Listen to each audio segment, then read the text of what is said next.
full, the revival.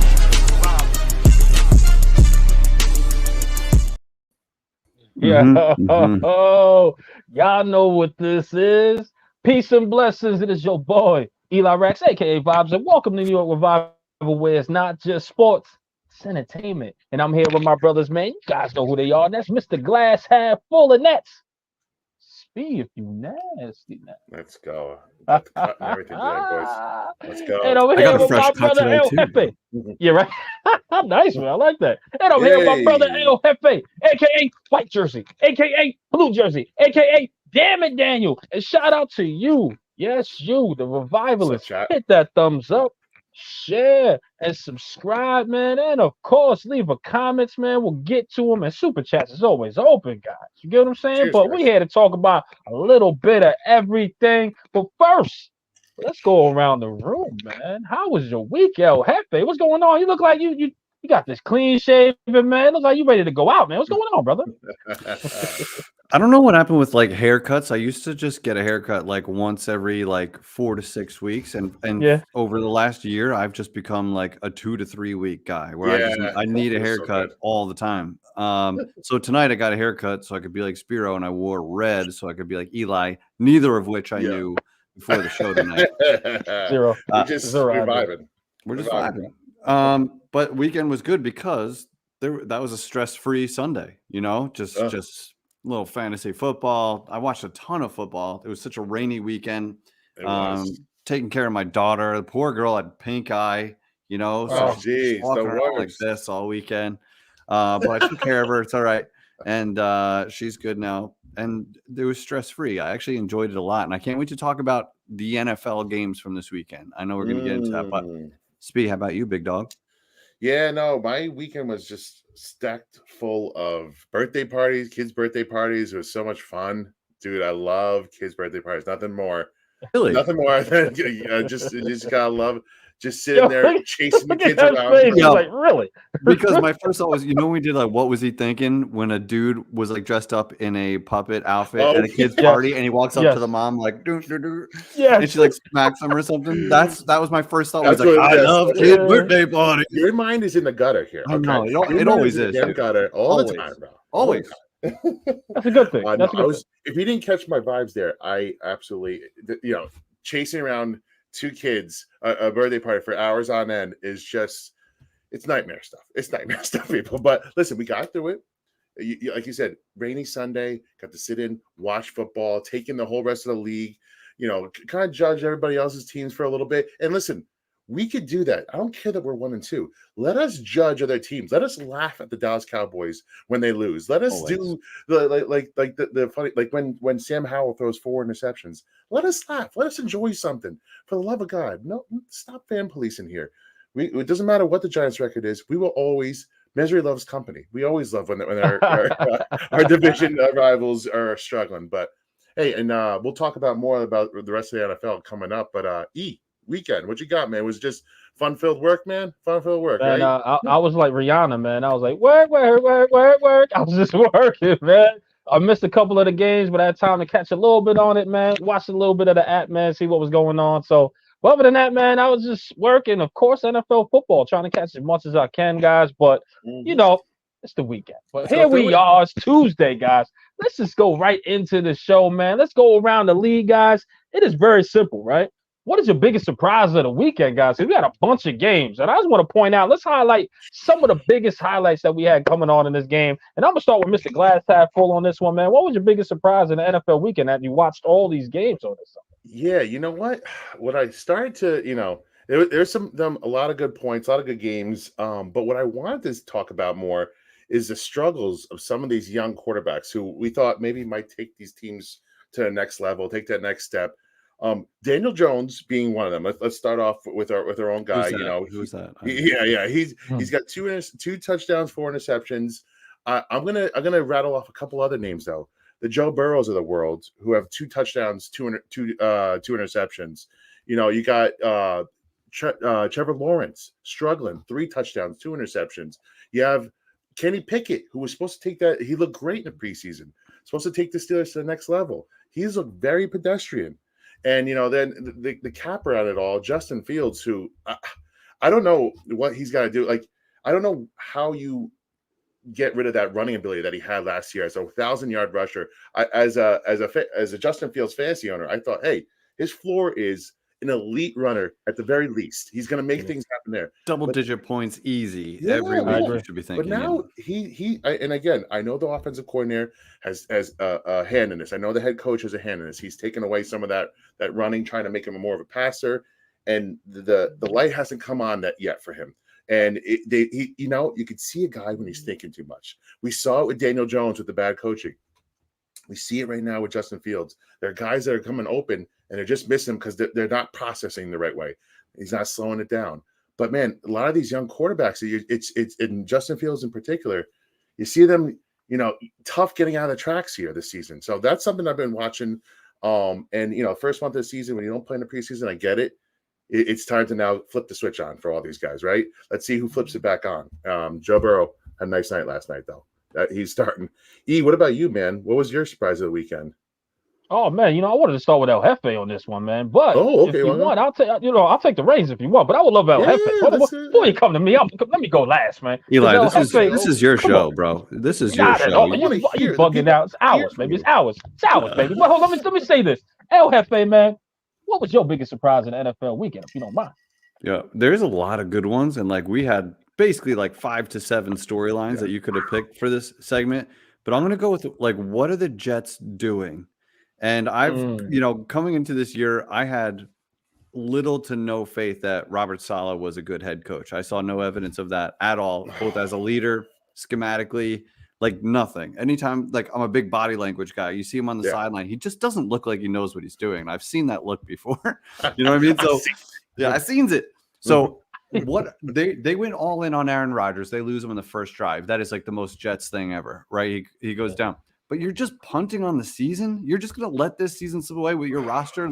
If you're a quarterback away, go get another fucking quarterback. It doesn't make sense. It's wild. You can't roll Zach Wilson out there. That was as poor a quarterback performance as I saw all weekend. And we saw a lot of bad ones. But I just don't understand. Saleh, you are gone if you don't do something drastic right now. Right. There are veterans that can come in and do twice as good of what you're putting out there. Zach Wilson's giving you absolutely nothing. Dude. So I just couldn't believe, because we know a lot of Jets fans, right? And we're talking to some Jets fans now. So it pains me to just watch not only what they went through week one, but that they're not doing anything. They're just going to let this happen. So Jets, what are you doing? You're pissing away a Super Bowl level roster for no reason. And if you think about it, they had a bad offensive line, right? And you have a 39-year-old quarterback behind that offensive line. In your mind, you got all right, what's our next option if God forbid Aaron Rodgers goes down? We're going to give it back to the guy that almost started a mutiny last year, and just throw him back in there and hope that he just magically turns. And then the move they made today, Trevor Siemian, to the practice squad, huh? Blah. Okay, so that doesn't even adjust the ceiling. You still suck. What are you doing with that?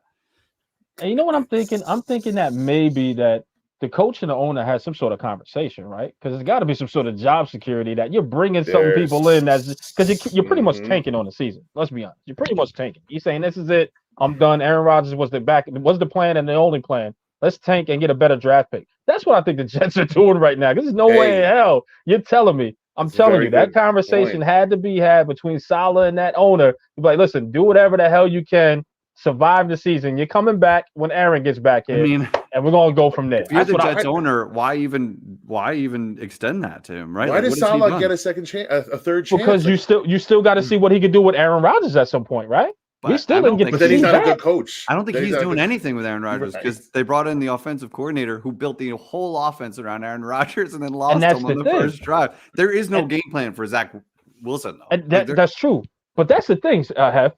You brought in the guy to help Aaron Rodgers, so that gives you a little bit of leeway for that head coaching. In my opinion, I would think that conversation was had. Listen, if you're waiting on Aaron Rodgers to get back, then you're not actually a good coach, in my opinion. If your only game plan is we need this one guy to make our team, then you're not actually a good coach, and you don't have a good system, and you don't have a good you're not coaching up the team.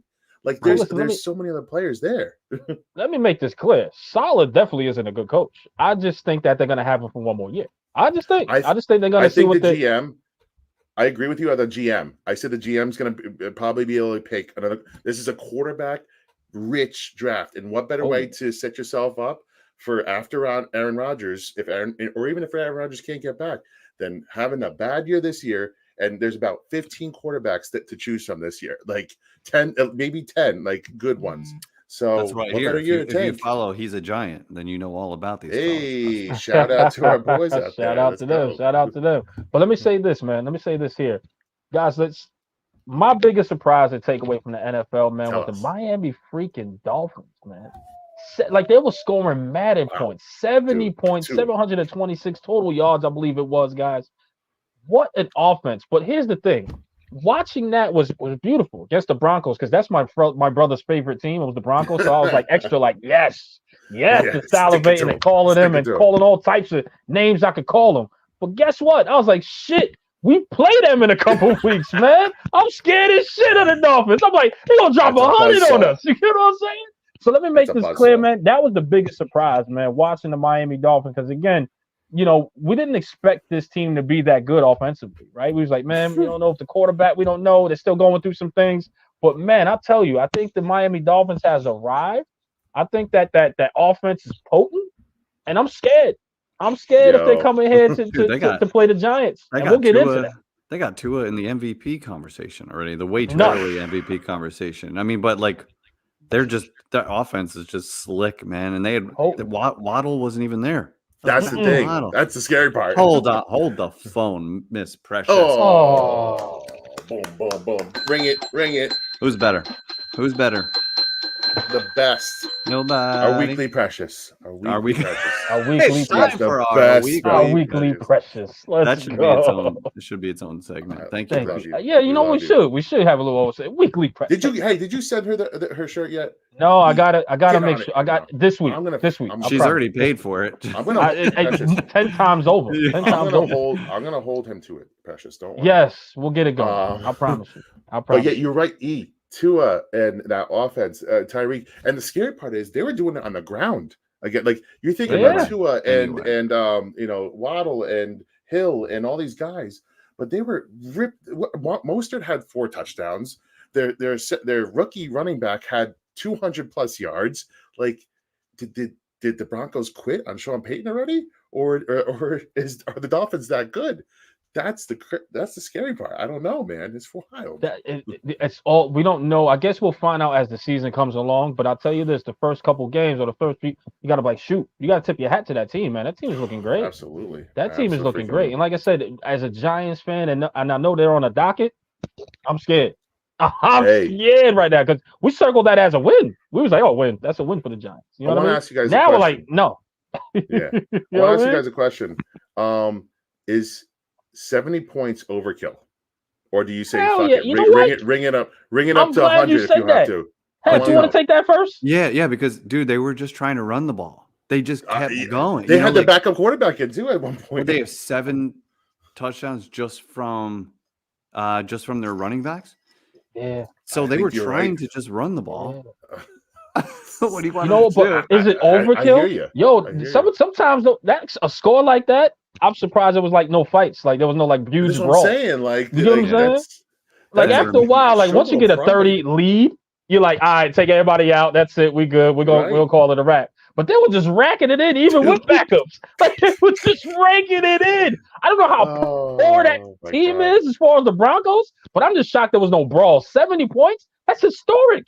Dude, the fantasy wise, their technical third string running back scored 56 fantasy points, which is just like otherworldly. It's just like 25 is an amazing day. Yeah. So 56, like what? Huh? Dude. How? Like somebody picked that guy up there. Like, man, how the hell that happened? Every league is gonna fight over him now. I'll tell you what, though. Like, insane. Shout out to the Dolphins, man. 2 things for the Dolphins. 1, they have to keep Tua healthy, which is always a problem. Yeah, they have to keep Tua healthy. If they make Tua healthy, they're going to be there in the end. And 2, listen, it's a week-to-week league. You know who they got this week? It's Dolphins Bills. That's going to be a fun ass game to watch, Ooh. but it's going to be a war. It's going to be a war. They're going to throw all their energy and all their effort into beating them because that's the hill they got to climb. The Dolphins see the Bills as their only threat right now.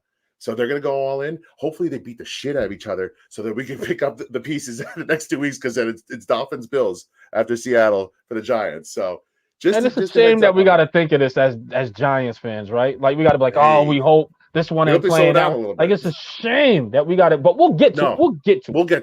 We will get to it. Let me tell you this, man, because real quick about Tua, and like I don't watch film. I watch games, but I follow people who watch film.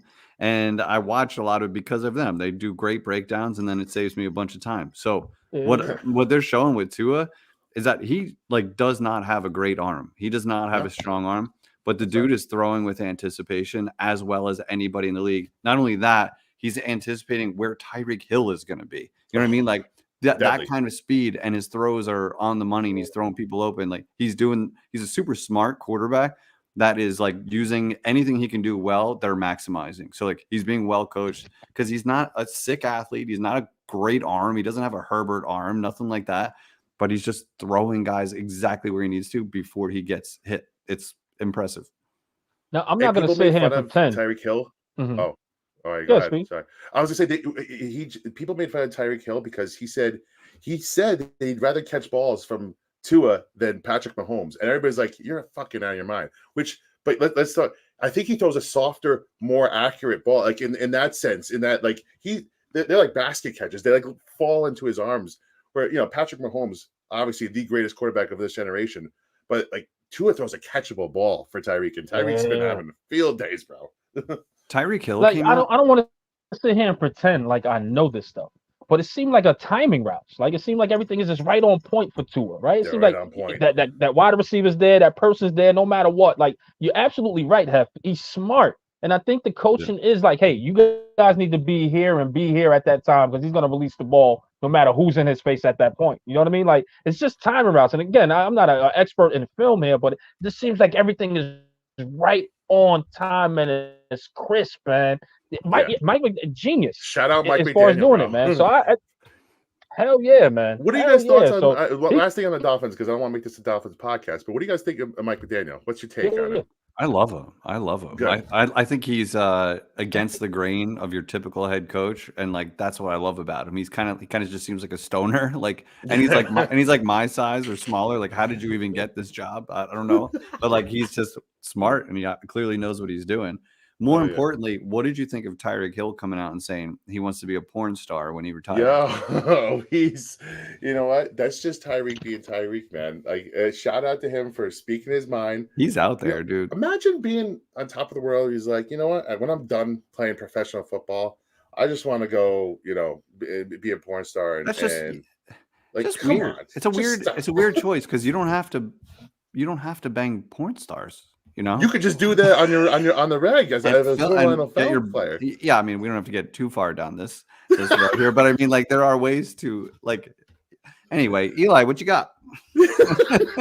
Eli, are you with us? Okay, there you go. Oh, we lost Eli. Okay. Hey, Jeff, what do you want to do? You want to take this to the next level here? Do you want to just talk a little bit about our new real quick? There's one more highlight from the weekend. Oh, yeah. Which Giants fans were told they're not allowed to celebrate. And that's that's the Cowboys losing to the Cardinals. And in my humble opinion, that is worth celebrating anytime the Cowboys lose. It was talking about porn, and that was it. I was like, yeah, it's it. Tyreek Hill. He's like on another level. You know what I'm saying? I was like, yeah, I'm out. I'm out of here. Yeah, I was like, I'm out. I'm out of here. But let's do this, man. Let's do this. I don't want to stop the thunder here, guys. But I just want to go into something really quick, man. We're just talking about the great thing that just happened with Dallas. Dallas lost to the Arizona Cardinals. The tanking Cardinals, who are the worst team in the league when the Giants beat them. But when the Cowboys lose to them, it's like, oh, Arizona's not. They're not tanking anymore, right? What happened there? Which obviously that, but the Dallas Cowboys are on the Super Bowl contender type list, right? This defense is probably number one in the league at this point, right? A lot, right? Yeah. So of course, when the beat, everybody's gonna question, like, man, maybe Arizona better than what we thought. That's like if the Giants would be like Giants Bowl. You know what I mean?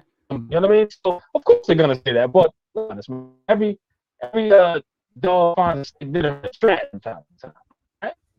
It's what it is. Eli, we lost you, buddy. They won. That's it. Eli, try to restart there, dude. Breaking up big time. If you could restart, come right back. Yeah, man. And there's an echo. Yeah, echo. Listen, but like again, Dallas maybe they got caught looking ahead, but I'm never gonna miss a moment to make fun of the Dallas Cowboys. All right, so you can call me whatever you want. Say I can't make fun of them because the 49ers kicked their ass. I don't care. I'm gonna make fun of Dallas. Dallas, enjoying a Dallas loss is one of the best things of being a Giants fan, and that's like ingrained in being a Giants fan. So never hate on somebody for enjoying that. Yes, we couldn't beat them. That makes it great. That makes it even sweeter. Yes. Like yes, we would love to like beat the Cowboys, and then whatever someone else beats the Cowboys that we beat too, and they just. But one day it's going to take a while to get there. Eli, something's echoing. Is that just me, or are you here too? You back? Something echoing. No, I hear you. I hear you echoing, bro. I'm echoing bad. Like I'm hearing my voice echo. Oh my God, I don't hear any echoes in mine. That's crazy. My apologies. Listen, well, hopefully we got you back here. But we're talking about Dallas here. Listen, we can move on to the next segment if you want and talk about the. You want to introduce this segment there, E? Is this dope ass segment we got? Yeah, whatever you guys. Let me say this, guys. This is something that we're gonna break down here and make a big thing every week, guys. I think you're gonna love this thing. We're gonna have this player of the week. Now, if I say it fast, you're gonna be like player of the week. You know what I'm saying? But player of the week, which is play on words. Either way, guys, let's go right into it. And I'm gonna start with LFA. Player of the week. What is that for you, my brother? Let's go. And I think we're all gonna do it. We're all gonna do it here. So let's introduce it. Player. Where's the segment here? And I still keep hearing my voice just spit back at me. Jeez Louise. Well, I'll tell you this, guys. The player of the week, guys, which we unanimously kind of picked out, was that Mike Evans freaking catch, guys. And of course, we got a little clip here. We're gonna break it down for you guys. But man, what a throw! And we also got a little debate too that we want to kind of. Yeah, we could talk. We could talk over this. Let's have a look at it. You know what I mean? So, guys, look at live action. It's like what just happened. Wow. Hey guys, and he's floating in the air. Floating in the air. That's crazy. And he would have kept running. He would have been gone. Because the dude didn't want to grab him or get a penalty or whatever. So he waited till he got down to tackle him.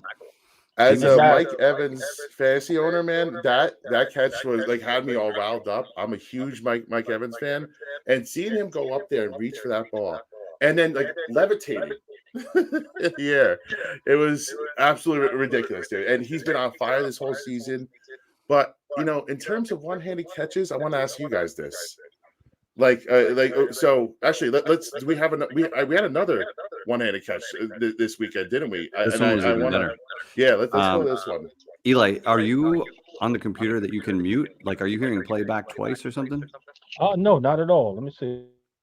Yeah. All right. Yep. There's something on your side. Something on your mic, brother. And it wasn't happening until you had to restart and come back. How we handle it? This is just live show, people. This is live. This is live, baby. Nothing crazy, right? How's the echo now? It's only when me and Spiro talk. Yeah, it's when we talk. So it's on your playback.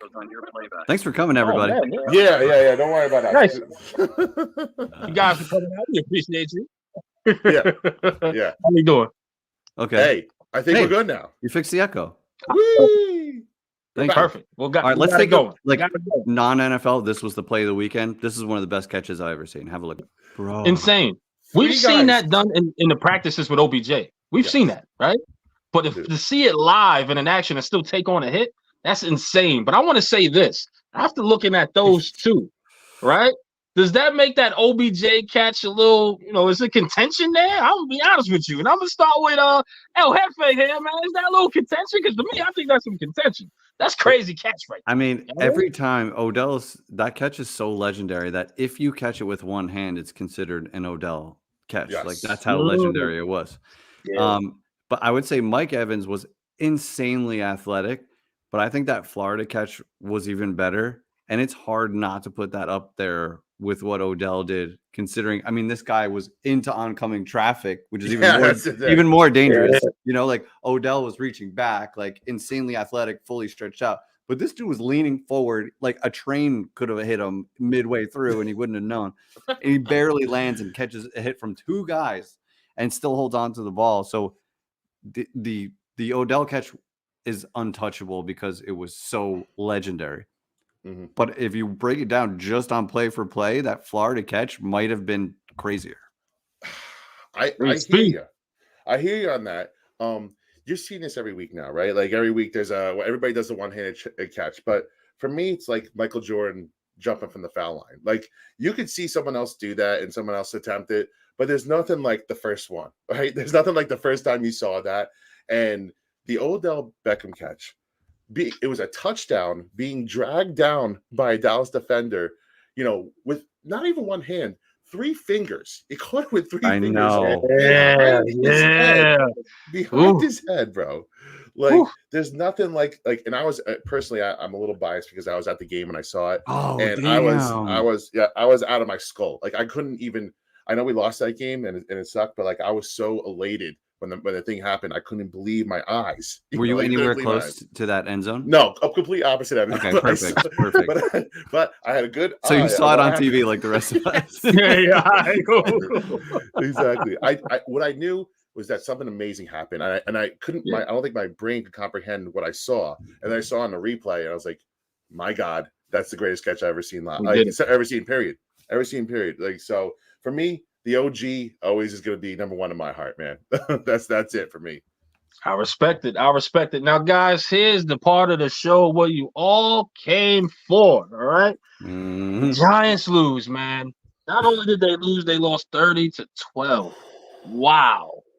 We are now 1-2 of the season, guys, and things are looking kind of a bit out of control, especially on Giants Twitter. But I'm going to start with you, all, Hefe, man. Does this spell the end for the New York Football Giants?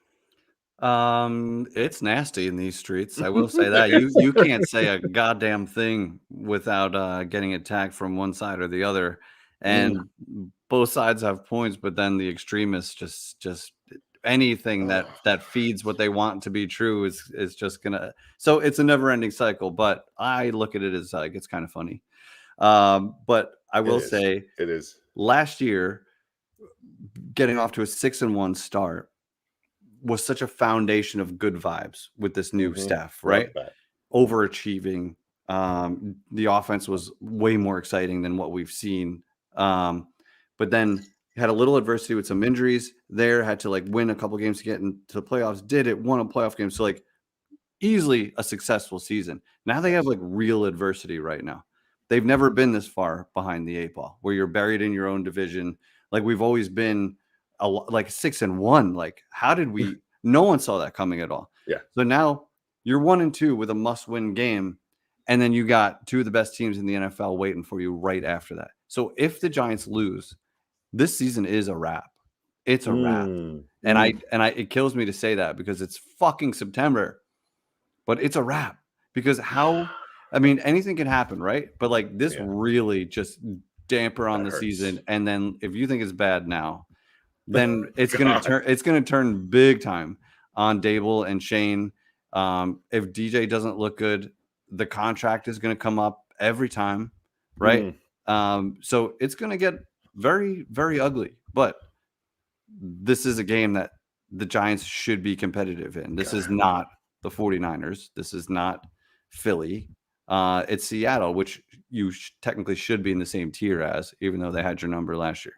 So. They had 10. This is as long a break as the Giants will have without having a bye. You play on Thursday and not till the following Monday. That's a mini bye right there. A full 10 days off. If you're well rested, you had a whole shitload of time to prepare for this game. If you lay an egg, it's fucking over, bro. It's gonna get so nasty. And I don't want anyone fired unless your name is Bobby Johnson. But it's gonna get bad. Spiro, glass half full thoughts, man. Well, listen, Jeff just laid it out for us. You know, he laid out the worst case scenario of what could happen. And, you know, it's one of those, after that Thursday game, I knew, you know, we all knew what we were going to hear in the upcoming days. And that's why us three kind of like just went unplug, and we stepped away and we watched the whole world burn, over. Listen, it's 1-2. At the end of the day, it's 1-2. And we have gone against two of arguably the best teams in the NFC, if not the NFL right now. So I want to bring us back to reality a little bit here, right? Yes, it sucked the way we lost to those teams. And you could argue that, I, for one, wasn't too upset about the 49ers loss. It was a short week. We were missing Saquon Barkley and Andrew Thomas and Bredesen. Expected loss. Our offensive line wasn't supposed to be good to begin with. And you take away two of their starters, let alone their all-pro left tackle. And you know what? They actually acquitted themselves pretty well all the way until the end of the third quarter, and then the game got away from them. They played a conservative football game. Some could say they should have pushed it down a little bit more, but it was working all the way up until the end where, they just couldn't get enough going. I, for one, was kind of, not encouraged, but CMC didn't have a huge game. Brock Purdy didn't really have a huge game. What crushed us is not getting off the field in those third and longs. And that, again, is fucking tackling. And that's the thing that pissed me off the most, pal. Defensive tackling and getting off the field on third downs. That is fixable. That's something that can be fixed. Yes, they're very conservative on offense. They didn't want to expose the offensive line. They didn't want to get DJ killed. That was pretty clear what they were trying to prevent from happening. It kind of worked, but we didn't take enough shots. The problem is when DJ had some shots to take, he didn't take them, or there wasn't enough time, or one thing happened, And the problem is when there's so few chances like that, they get, again, magnified. Each one of them magnified. I was okay with this 49ers loss. The Dallas loss sucked. The Arizona loss win looks a little better now that we see them, having beat Dallas. So thank God for that second half. What would we have to grasp onto without that second half? That's what it is. That's what we'd be 0-3. But we're 1-2 right now. And where do we want to be after the Seattle game? 2-2, right? Like that was a fair mark after 4 games. We said if we could be at 2-2, we would be okay. You have the chance right in front of you. You're healthy. Monday night at home, backs against the wall. AT's back. Aziz is back. It's still right there in front of you. The season's there. Got to make it happen. Got to outcoach them. Got to freaking win this game. It's a must win. So I'm still there. I'm still ready for this fight. Now, I'll tell you this, guys. I am on the even keel here. All right. I agree with El Jefe, and I agree with Mr. Glass half full on this one. It's still early in the season, right? We still have some things that we can work on here. We still have some things to work on that we can get better on, right? But I will tell you this. If we do not win this game Monday night, I agree with El Jefe. It is a wrap for the New York Football Giants, man. Because, again, coming into this thing here, we expected – not only they upgraded the wide receiver core, which what we thought, right? Yards after the catch with Paris, you bringing back Isaiah Hodgins, you still got Slayton the stretcher, then you still have the monster Waller, right? So we expected this offense to be a little bit more potent. We still had worries of the offensive line for sure, but again, with the last season, they didn't put the offensive line in too much situations because DJ was getting rid of the ball quick. 1 read, go. 2 read, go. Go. That was it. You know what I mean? And it seems like they would try, or they're trying now to put more on Daniel Jones's plate, and the offensive line just isn't there. So I agree with Spee on that as well. So we shall see, man. But I'm right in the middle. I just want to see what happens after Monday, and let's just hope. I think that's what it is. I will say this to lean into Spiro's glass, which is half full as usual. We are 18 months removed from firing everyone in the building, right? So we are still really close to like, what is this new chapter in Giants, right? Overachieved. The biggest thing is like you committed to a quarterback that you didn't pick up their 5th-year option. Now you got to make him work, at least for the time being. So we all expect a little more from this. But the fact is, a year after, your first couple of games in year 2, you're not ready for a Super Bowl when you just tore down the building. So the fact that you got beat by teams that are legit Super Bowl contenders, we joke about Dallas all the time. Their roster is Super Bowl contending roster. 49ers obviously are in that conversation too. So you face teams, unfortunately, in the first 3 games that you're not ready to fucking beat yet. Like you're just not. That's the reality. So if you went in there thinking we got to punch them in the mouth, whoop their ass, which you get bought into the hype, you get excited and everything. But the reality is that your roster is just not there. It's just not close, like all around, right? Every side, like both sides of the ball, every position group, they're better. So they're just gonna win. And they have good, and there's good coaching going on too. And then but to expand on that, it's okay that we're not there. It's okay that we're not a top 5 team yet. Like the season still could be a success if we finish like we finished with 9 wins last year. We got down to the final 8 teams. You could still have an avenue to success without being considered a Super Bowl contender. So keep fighting, man. This season ain't over. This season ain't over. That's a great guy. A lot of hypium, dude. I was loaded on hypium. We thought we closed the gap. We did. We thought we closed the gap, and we got back in the face, and we're not there yet. I will say, like going into the San Fran game, I watched the game at a bar with a bunch of Giants fans and one 49er fan who he's lucky I like him because he was a dick. But I had super low expectations going into that game for reasons you said. Short week, really good team. No Saquon, no Andrew Thomas. Like we had no right to compete in that game. And I felt like after the first quarter and at halftime, I'm like, all right, they didn't roll over. In no way did this team roll over. Right. And then the fact is, in the fourth quarter, it was a 1-score game.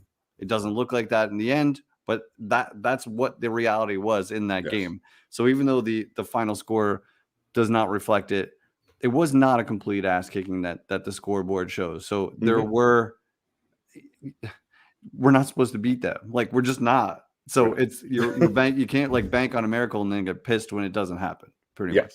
So that's why I went in with low expectations. Hey, what do you think, man? Like, how much of the 49ers game piss you off, or were you expecting this kind of thing? I'm gonna be honest with you, man. I was on the couch falling asleep on that game, and the reason why it was because it was something that was expected, right? Like, I had this circled as a loss. Not to say that is expected, because a lot of people were like, I expected. A lot of people was like, how do you expect a loss, guys? Come on. We're looking at the schedule. Let's be realistic here, right? You really thought the Giants closed the gap on the 49ers? Fuck no. Let's be honest here. Let's have a real legit conversation. So I knew that game was going to be, unfortunately, wasn't going to be winnable, but I just wanted them to compete. And like you said, it went off the rails a little bit after the third. You know what I mean? But watching from first to third, I didn't really think they competed. It was just too conservative. It was like, where's Jalen Hyatt? Yeah. Like, I understand the game plan. I understand the game plan. You want to do yards after catch, dunking. I get it. But sometimes you just got to go and let your players play. You have to let it rip. Don't outsmart yourself. Just go with your strengths and go. To me, it seems like Dayball, because last year was free, right? And I think right now, his second year, he's like, I gotta win. I'm feeling the pressure. This is it. I think this is Dayball feeling the pressure a little bit. Don't overthink it. Let the guys go out there and do what you pay them to do. Go play.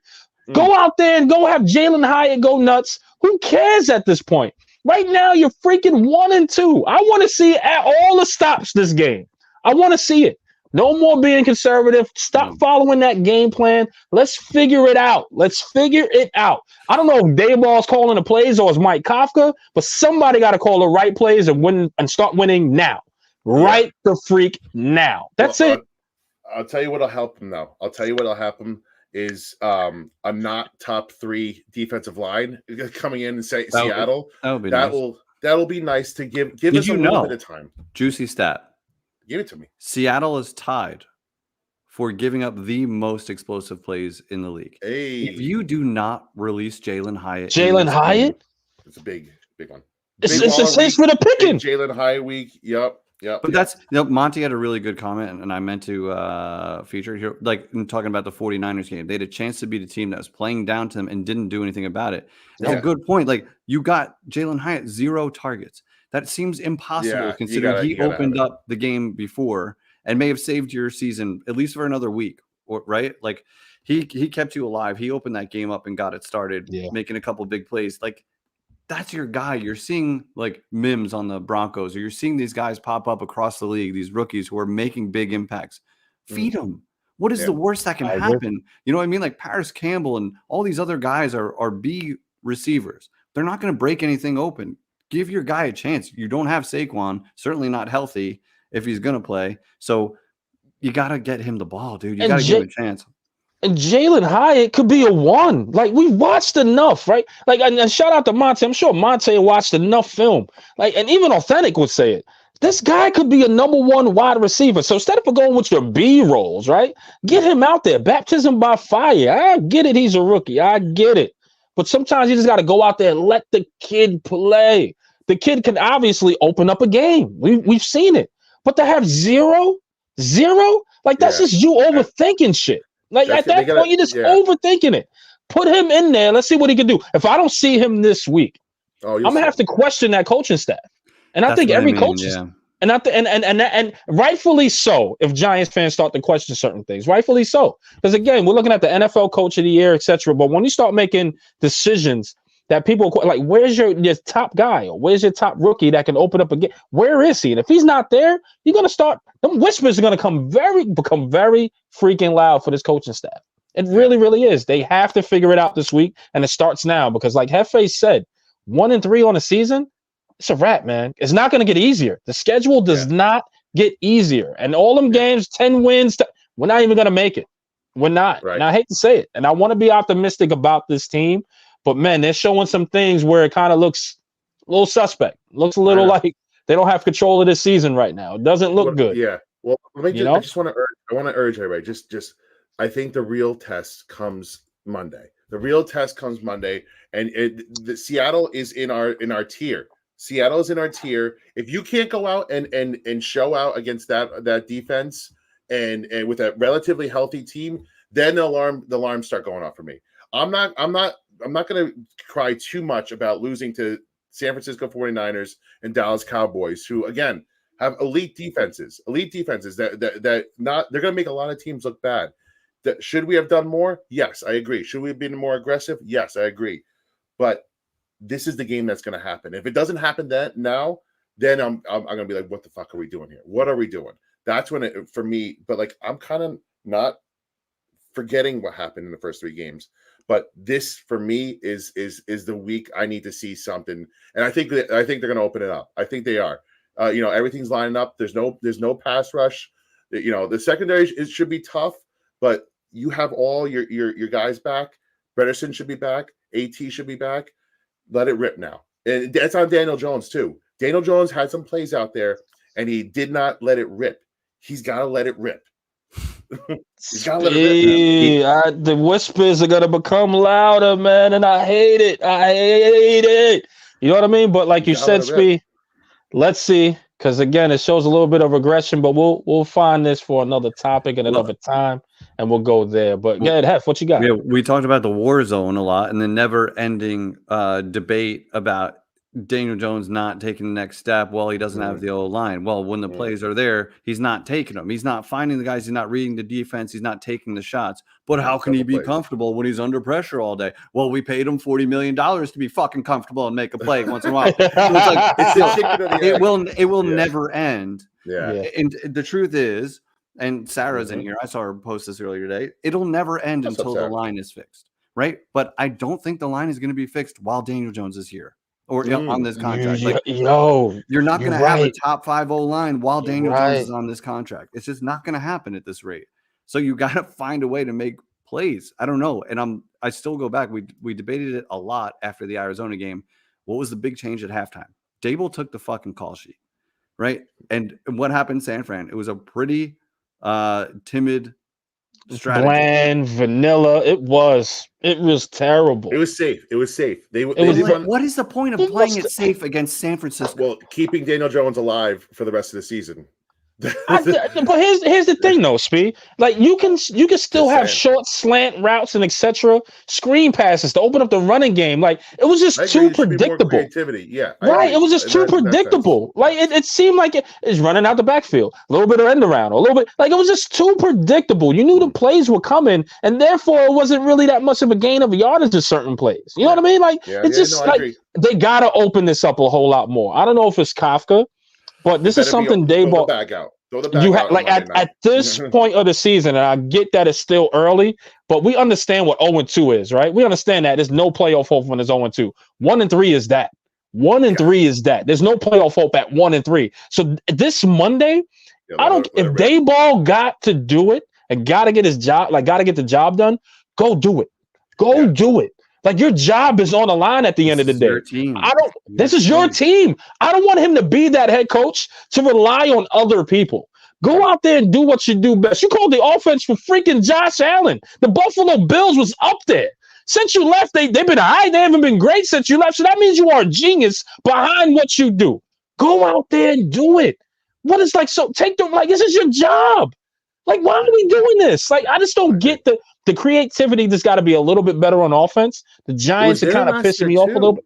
It was last year. It was stop playing it safe. Just stop playing it safe with Daniel Jones. Either Daniel Jones is going to be a turnover machine or he's going to be a touchdown maker. Let him go. If that's the case, then let him go. Let him either fuck it up or be that guy. Because right now, you're going to get the criticism no matter what. At this point, let him go. And if it's the offensive line, then come up with something where you can protect the line where they're doing short scrimmages. They have to fire. They have to fire. I was just going to say, they have to fire Bobby Johnson. Sal and Monty were on this a long time ago.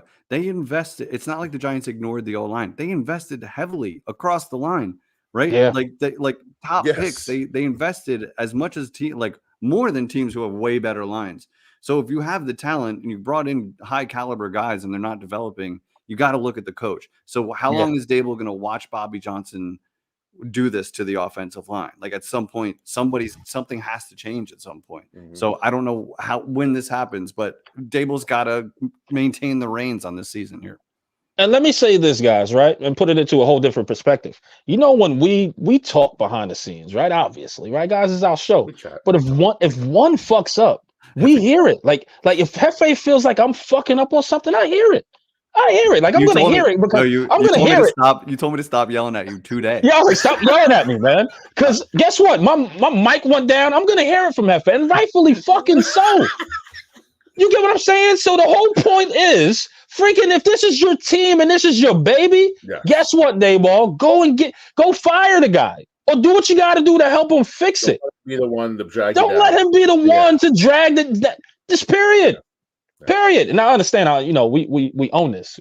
We own this together. But still, FA's gonna yell at me.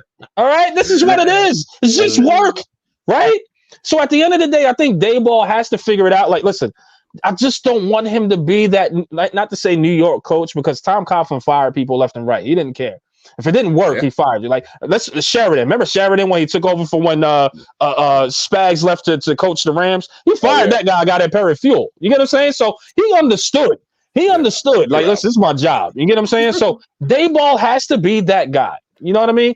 Fire some people. Get the people in there to do this job right for you. Because at the end of the day, you're the head coach. It falls on you and you only. All them other guys getting checks. That's it. I will say I am excited about the McKeithen move to right guard. I want to see what this big man has, and Bredesen now back to left guard. AT. I want to see what this formation could do. Maybe we have some. Azudu now a swing tackle. Like, see, I hope it's coming together a little bit. I hope they're trying to find a piece here, piece there. Like, please, for the love of God, let's find some just adequate blocking, so we can let this offense do what it's got to do. And if it doesn't, get Bobby fucking Johnson out of there. Get him out of there right now, dude. I'm gonna say this last question for you guys, and then we'll wrap it up. But how important really is Saquon Barkley? Because a lot of people, we were saying running back by committee. We were saying all of that stuff. This is a game without Saquon Barkley, right? How important really is he to this Giant offense, as you can see in the results? And I'm gonna start with Mr. Glass half full, and I want to hear Hefe on it too. Listen, Barkley is a huge piece to this offense, without a doubt. Like he is one. Like he's the engine that makes this. He's a straw that stirs the drink, man. Like, he catches the ball out of the backfield. He's an elite home run hitter when he's running the ball. Like, there's no doubt about it. The thing is, I need to get him back to 100% now, because I don't want Saquon Barkley at 70%. I need him at 100%. Get healthy, because you are with Daniel Jones. That combo of people, those two work hand in hand together. Daniel Jones can't run as well. He can't pass as well without Saquon Barkley. And Barkley, I don't know what he looked like without Daniel Jones, but I assume he needs Daniel Jones too. Those two need each other. We need them on the field at the same time. And there's nothing more you could say about it. Saquon's a top 3 back when healthy. I truly believe that. Just we need to get him back on the field at 100%. We need that guy, man. 100%. Like he keeps the defense, off balance. They have to focus on him the whole time. So we haven't had a chance to see this offense get rolling against non-elite defenses with all our dogs out there. One thing I do want to say, like I can't. Spiro nailed it. He's still essential to this team, and I wasn't saying running back by committee, but I was saying I'm okay with the tag, right, and not paying him long term because he's still here. We for once how this is built. We're in control financially for once. Like you don't have to open up the checkbook for him. I'm reading the comments and I got sidetracked now because there's a lot of comments here. But I do want to say, Spiro, I want your take on this. I was going to go into Darren Waller because considering the training camp that Darren Waller has and the word unguardable that was getting thrown around constantly. Why are we not featuring this guy a lot more? It's tough because again, it looked like they were just off on that San Francisco game. Like there was something they were just missing. Like the game before in Arizona, Darren Waller had a hell of a second half. He was turning it on. He had 6 catches, 76 yards. That's the kind of guy that we need. I don't know if he looks a little slow out of the gates or maybe they're just not on the same page. I don't know what's happened. I'll say that the San Francisco matchup was a pretty tough matchup for him. They have Fred Warner, who's one of the best coverage, one of the best linebackers in the game, and he had a good hand in shutting that guy down. And you have Tafanga, who's a great safety at San Francisco too. It wasn't a great matchup for any tight end going against San Francisco. Again, this is the game where you need to see Waller. You need to see primetime Waller. You saw it in the Arizona game. You're seeing every game that we win. Darren Waller is going to be a key factor in all the games that we win. If you don't feature him, we're not going to win games. Saquon Barkley, Darren Waller. It's easy. It's fucking easy, guys. Like, those are your guys. And if they're having good games, we're going to win. We're going to look good offensively. Spiro, I have a haunting stat for you to review for me. Shout out Authentic. He just wrapped up his show. Some of you probably coming over from that. So good show. I caught some of it in the beginning. But Daniel Jones, and I had to fact check this because it's so fucking crazy you're going to throw up in your mouth. Daniel Jones has not thrown multiple touchdowns in back-to-back weeks since November of 2020. I'm done. And guys, on this show, it's fucking ridiculous. That's if that's not Daniel Jones's issue in a nutshell, the consistency. Regardless of scheme, O-line, that's receivers in this league, that is unimaginable. Let's be honest. That's wild, bro. That is and if you go back and look, it's true. I mean, there were only 15 of them last year. We're talking about passing touchdowns. He didn't have 2 and 2 in back-to-back games in 36 plus. I'll tell you what. This 3-game stretch is a defining 3-game stretch for Daniel fucking Jones. You got Seattle, you got Miami, you got Buffalo. Go out and fucking score some points. Go out and throw multi-touchdowns. Go out and I don't think he can at this point. The stats is facts. The stats. He's got to prove it wrong. I'm scared. I'm scared. That fucked me up. Wait, Authentic. It's fucked up. Authentic. I'm gonna call him an archaeologist because he will dig shit up and he will find it. He will find it. But dude, that is the most alarming stat I've ever heard. And I'm sorry, but there's no defense. There is no defense. It's impossible. It's impossible in this league as a starter in this league. I can't say nothing. That's a crazy stat that messed my head.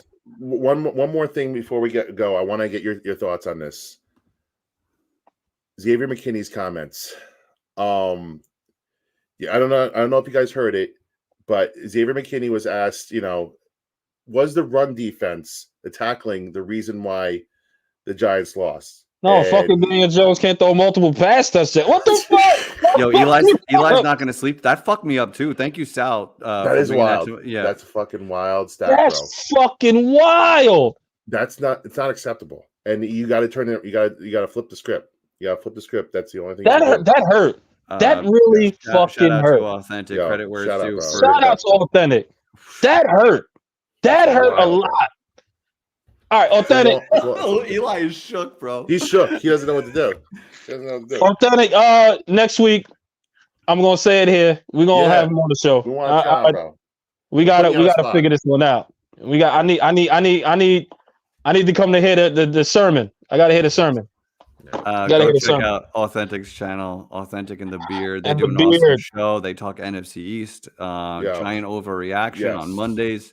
They know their shit. And then Authentic does his own videos too. How would you describe those videos that Authentic does besides just super high production? Yes. You know, like it's he just breaks it down like a story. It's just like really good stuff nobody else. It's really hard to look cool doing what he's doing. Like I would urge anyone who like, oh, I could do that. Try it. Try to do that and talk to a camera about the Giants like that. I'm hurt. I'm sorry, guys. I'm still hurt. While Eli gets his mind wrapped around this number, Jeff, what do you think about the Xavier McKinney comments? He kind of said that he kind of dismissed the tackling issues, and he said tackling wasn't the reason why we lost that game. So what was it? What was it? Well, so after that, he alluded to the slow starts by the defense. He had he had some answers for it, but that was the quote that everybody took and ran with. Okay. You think that's a little shade that he's throwing at somebody else, or are you calling bullshit on his excuses? Did he kind of like slip and say maybe it's the offense's fault, or what do you think about the Xavier McKinney comment saying that tackling wasn't the reason why they lost? I'll say the quote that was taken was out of context because he went on to say some other things, but like as one of the 37 captains, I would like to hear him take a little more accountability and have a little bit of that, take it on the chin in front of the media and handle it, like to come out and say it's not why we lost. Obviously they cut out like obviously we got to get better at it, but you just didn't. Real quick on McKinney. Leading up to the season, he was tweeting some weird shit. Like it was almost like, is this dude in a weird place a little bit? And we got to wrap up the show with a fun super chat after this. But like he was tweeting weird shit. And then his play has sucked. And then the 49ers game, and this is just watching it at the bar 4 times. I'm fucking cursing at this guy. Like, what the fuck are you doing? Like, and that's after he got run over at the goal line by Dobbs. Right? The week before.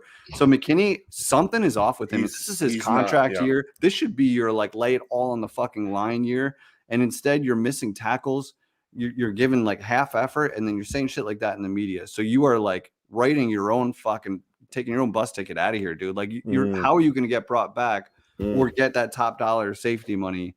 If this is what you're putting on tape and that's what you're saying to the media, like everyone's watching this, you know what I mean? Like if you're a GM considering signing a guy, you're looking at all this stuff. So it rubbed me the wrong way completely, even though the little clip was taken out of context. It's still, it's body language. It's how he's talking. The way he is representing himself on the field is not for me this year, man. I agree. Yeah. Go ahead. Yeah. I agree, man. Again, as the 47th captain of the team, which is another problem. He was a vocal leader, though. I gotta be honest. He's one of the leaders in his defense for real. Like, but he is. All joking aside, right? He should be. He earned that right? But at the same time, you want to take a little more responsibility, as FA say. Listen, hey, maybe it was. You know what I mean? Like it's easy because again, I think what they're hearing is the whispers of the fans. It's the fans as well. The fans are saying, "Hey, that was poor tackling." To be honest, Oz isn't freaking wrong. These are a very smart fan base. Tackling was an issue, right?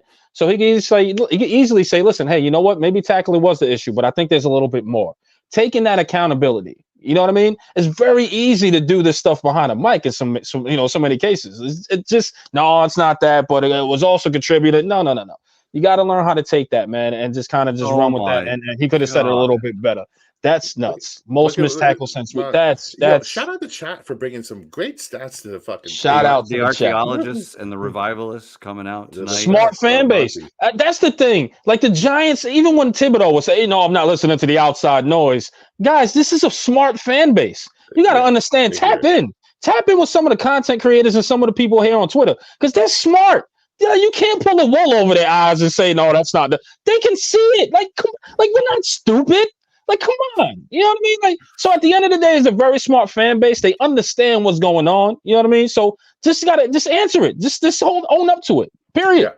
Period. We respect you more. Sorry, go ahead. I agree. Last thing is like tackling, he says is not the reason they're losing, but everyone it gets glossed over about how complementary football is so important The Giants' special teams obviously offers nothing. The offensive line sucks. Our quarterback is not taking advantage when the line finally does hold up because he's never comfortable. We have average receivers. We have one potential good one that we can't get the ball to.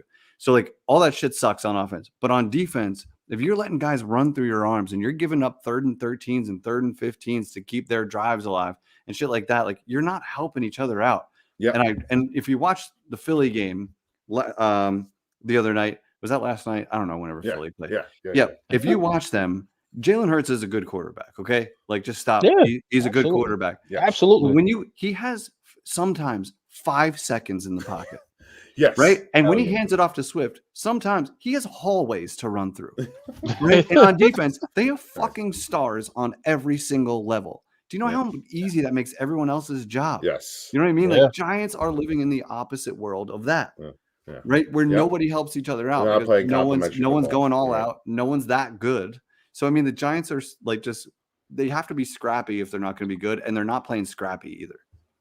Can I ask you this before we go? And I promise, and we'll go. Kayvon Thibodeau, silent.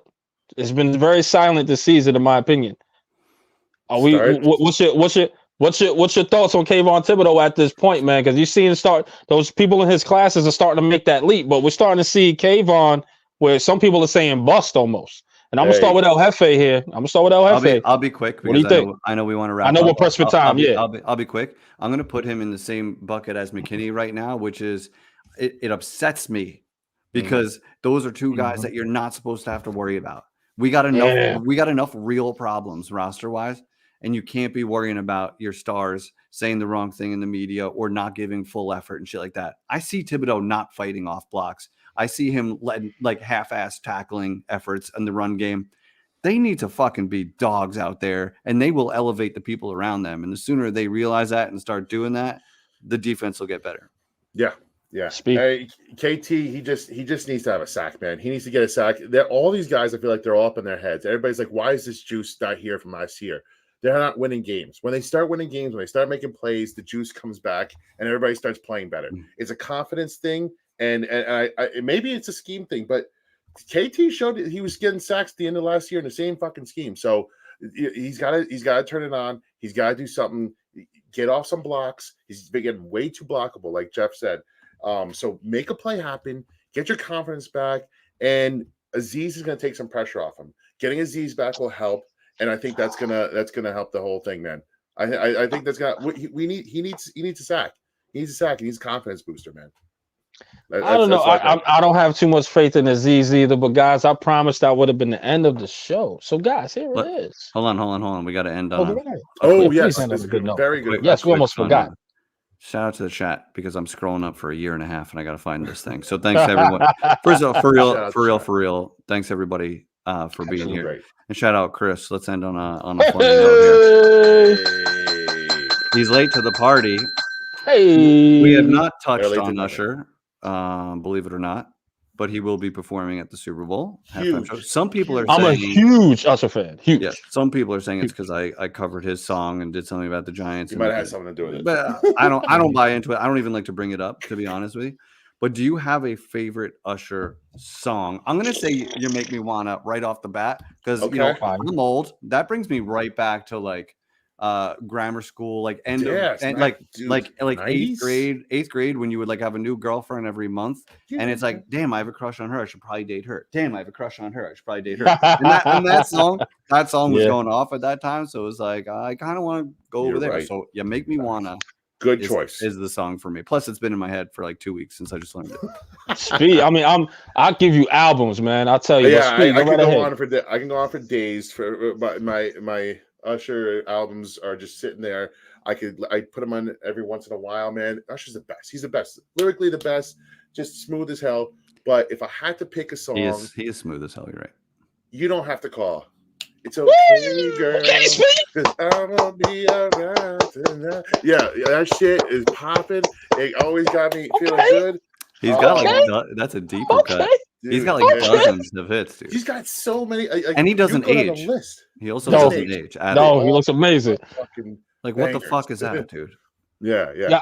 I don't have I mean, I love Usher. Like literally, 8701 album is fire. The Confessions album is absolutely a classic. But if I'm going to one cut, honestly, man, everybody knows is Moving Mountains. That track is ridiculously vocally crazy for Usher. You know what I'm saying? So that's a B cut. Y'all guys go check that out. It's definitely Moving Mountains fire. I think his vocally is one of his best work.